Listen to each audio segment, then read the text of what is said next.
चलिए, तो हम लोगों को पढ़ना है work energy theorem. Work energy theorem बहुत आसान थ्योरम है लेकिन बहुत इम्पॉर्टेंट थ्योरम है। ठीक है, इसमें होता क्या है कि जैसे मैं डेफिनेशन बताने से पहले मैं इलस्ट्रेशन पे आपको ले चलता हूँ। यहाँ पे क्या है, एक बॉडी है, एक बॉडी जिसका मास 1 kg है, उस पर कॉन्स्टेंटली एक फोर्स काम कर रहा है।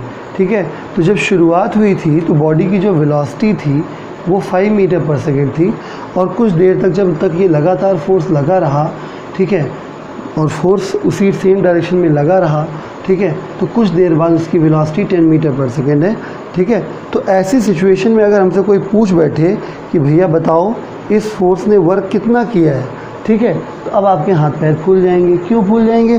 क्योंकि अरे वर्क डन का तो फॉर्मूला हमने पढ़ा था W=F × S cos θ, तो ना यहाँ F दिया है ना S पता है, और थीटा ही केवल इतना क्लियर हो रहा है कि जिस तरफ बॉडी डिस्प्लेस हो रही है उसी तरफ, और थीटा तो ज़ीरो है, चलो इतना तो पता लग रहा है, बाकी ना F है ना S है। तो ऐसी सिचुएशन में करते क्या है बेटा, जब भी कभी आपको ऐसा सवाल मिले कि कुछ फोर्स लगाने से बॉडी की स्पीड चेंज हो गई है, ठीक है, और उस फोर्स ने स्पीड को चेंज कराने में कितना वर्क किया है ये निकालना हो, तो हमेशा हम लोग लगाते हैं क्या, वर्क एनर्जी थ्योरम वेट। ठीक है, इसमें होता क्या है, इसमें होता ये है कि वर्क डन जो होता है वो हमेशा चेंज इन काइनेटिक एनर्जी के बराबर होता है। यानी कि बॉडी पे किया हुआ वर्क बॉडी की चेंज इन काइनेटिक एनर्जी के बराबर होगा। यानी कहने का मतलब ये है कि final kinetic energy minus initial kinetic energy. ठीक है, इसका मतलब work done is equal to ½ mv² minus ½ mu²। तो W is equal to 1/2 common हो गया, m भी कॉमन हो गया, अंदर बचा v² माइनस u²। वैल्यू रख लीजिए, 1/2 ये है, m ये है, v का स्क्वायर हो जाएगा 100। क्यों? क्योंकि फाइनल वेलोसिटी 10 है और इनिशियल वेलोसिटी 5 है। ठीक है, तो ये हो गया 25, तो अल्टीमेटली ये 75/2 आ जाएगा। ठीक है, तो वर्क डन की वैल्यू जो आ गई वो 75/2 जूल, या और सॉल्व करना चाहें 2 3 6, 2 7 14, 2 5 10, इतने जूल आई बस 1 में। तो आपको क्लियर हो गया होगा हम लोग वर्क एनर्जी थ्योरम का क्या इस्तेमाल है और वर्क एनर्जी थ्योरम होती क्या है। ठीक है, जब भी कभी ऐसा केस आए कि कोई फोर्स किसी बॉडी को इस तरीके से अप्लाई हो रहा है कि उसकी स्पीड में चेंज हो रहा है, और हमसे कह दिया जाए कि उस फोर्स ने बॉडी के ऊपर कितना वर्क डन किया ये कैलकुलेट करिए, तो ऐसी सिचुएशन में हम लोग वर्क एनर्जी थ्योरम लगाते हैं। वर्क एनर्जी थ्योरम का कहना है कि जो वर्क डन होगा ऐसी सिचुएशन में वो चेंज इन काइनेटिक एनर्जी के बराबर होगा। यही है वर्क एनर्जी थ्योरम, यानी फोर्स के द्वारा किया हुआ work is equal to change in kinetic energy. इसका मतलब final kinetic energy minus initial kinetic energy, final kinetic energy ½ mv², initial kinetic energy ½ mu², सारी वैल्यू रख के सॉल्व कर लिया। तो बस स्टेटमेंट अब बस याद करने के लिए रह गया, बाकी तो आप समझी गए कि स्टेटमेंट क्या है, कहाँ लगता है, सब पता चल गया। ठीक है, तो वर्क एनर्जी थ्योरम क्या कहती है, the work done by a force on a moving body in the same direction is equal to the increase in its kinetic energy. यानी किसी भी बॉडी पर जब फोर्स लगता है उसी डायरेक्शन में, तो उस फोर्स ने जो वर्क डन किया है वो इंक्रीज इन काइनेटिक एनर्जी यानी चेंज इन काइनेटिक एनर्जी के बराबर होगा, यानी W is equal to delta K. मैं फिर से क्लियर कर देता हूँ कब लगाना है वर्क एनर्जी थ्योरम। हमेशा तब लगाना है जब कोई बॉडी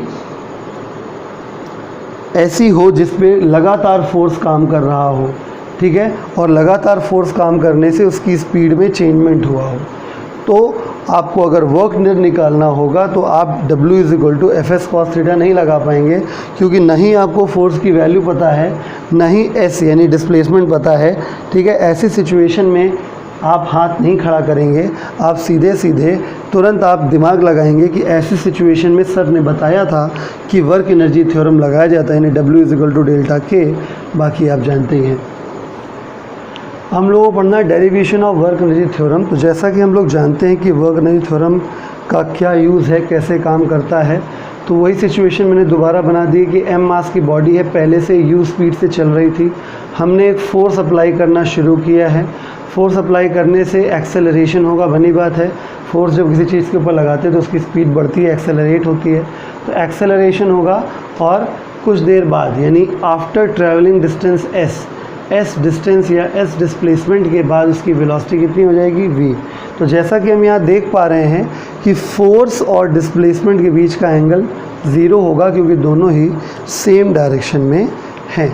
तो हम लोग क्या यूज़ करेंगे यहाँ पे, जब भी एक्सेलरेशन होता है तो हम लोग तीन में से एक इक्वेशन यूज़ कर सकते हैं, v equal to u plus a t, s equal to U T plus half A T square और v square equal to you square plus 2as।